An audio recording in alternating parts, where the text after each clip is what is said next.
আসসালামু আলাইকুম। আমরা কি এখানে কান্নার জন্য এসেছি? আমরা এখানে কিসের জন্য এসেছি? আমার ভাইয়ের রক্তের বদলা নেওয়ার জন্য আজকে আমরা এই জানাজায় দাঁড়িয়েছি।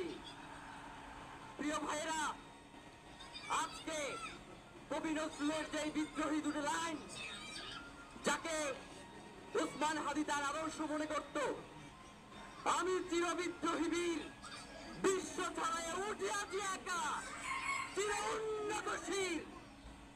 প্রিয় ভাইয়েরা, আপনারা জানেন শরীফ উসমান হাদিকে এক সপ্তাহ 168 ঘন্টা আগে গুলি করা হয়েছে।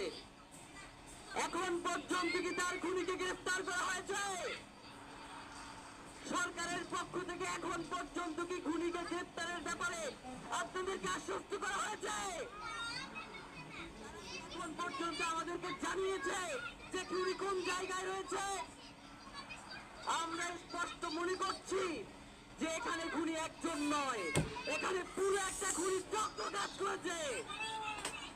আমরা ইনকিলাব মঞ্চ এবং তার পরিবারের পক্ষ থেকে আপনাদেরকে জানিয়ে দিতে চাই,